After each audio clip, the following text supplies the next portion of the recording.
अस्सलामुअलैकुम वरहमतुल्लाहि वबरकातुहू। सामईन व नाज़रीन, हज़रत मूसा अलैहिस्सलाम का एक और बहुत प्यारा वाक़या। हज़रत मूसा अलैहिस्सलाम कोहे तूर पर अल्लाह रब्बुल इज़्ज़त से अल्लाह की बारगाह में अरीज़ा पेश किया। अल्लाह की बारगाह में फ़रियाद की, अर्ज़ की कि ए मौला, ए परवरदिगार आलम, जन्नत में मेरा पड़ोसी कौन होगा? जो जन्नत में मेरा पड़ोसी होगा, ए रब्बुल इज़्ज़त, मैं उसको दुनिया ही में देखना चाहता हूँ।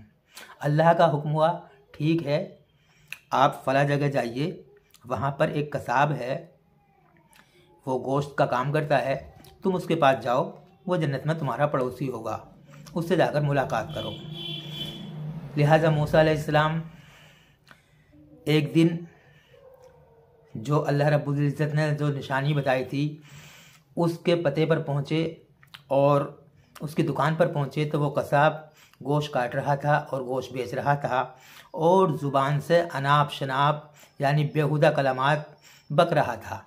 उसका कोई भी अमल ऐसा नज़र नहीं आया मूसा अलैहिस्सलाम को जो वो जन्नत में जाने का मुस्तहिक होता।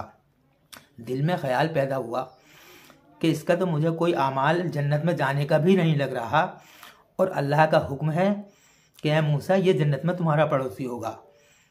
लिहाजा अल्लाह का हुक्म था तो उन्होंने मान लिया कि बेशक ये ही जन्नत में मेरा पड़ोसी होगा। उसकी दुकान में खड़े रहे। कुछ देर के बाद उससे बोले कि भाई, मैं तेरा मेहमान हूँ और आज रात में तेरा मेहमान रहूँगा। उसने बड़ी बेरुखी के साथ कहा, यानी कोई तवज्जो नहीं दी, बड़ी बेरुखी के साथ कहा, बोले ठीक है, बैठ जाओ। मूसा अलैहिस्सलाम बैठ गए। बैठे रहे, वो अपने काम में मसरूफ़ रहा। जब अपने काम से फारिग हुआ तो शाम को उसने गोश्त का एक पुर्जा लिया और उसको लेकर हज़रत मूसा अलैहिस्सलाम से बोला कि मेहमान, चलिए अब मेरे घर। लिहाजा हज़रत मूसा अलैहिस्सलाम उसके साथ हो लिए और उसके घर पहुँचे। उस शख्स ने जाकर गोश्त बनाया, रोटियां बनाई। जब खाना बन चुका तो मूसा अलैहिस्सलाम ने सोचा, चूँकि भूख लग रही थी, उन्होंने सोचा कि अब ये मुझे खाना खिलाएगा। जैसे ही वो खाना लेकर आया तो वो बोला कि ए मेहमान, पहले तुम नहीं, पहले जिसका हक है उसको दे दूँ।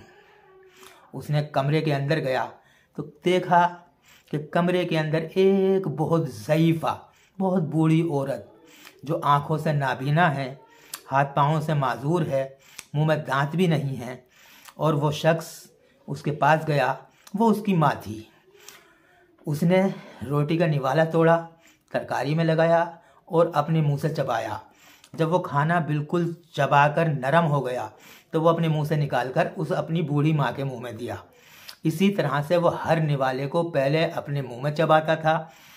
जब वो खाना नरम हो जाता था, मुलायम हो जाता था, तो वो अपनी माँ के मुंह में देता था। मूसा अलैहिस्सलाम ने देखा कि जब वो निवाला उसके मुंह में देता है, यानी अपनी बूढ़ी माँ के मुंह में निवाला देता है, तो उसके होठ चलने की सुगबुगाहट नजर आती है, यानी उसके होठ चलते हैं। मूसा अलैहिस्सलाम ने देखा कि वो होठों से मुंह से कुछ कहती है।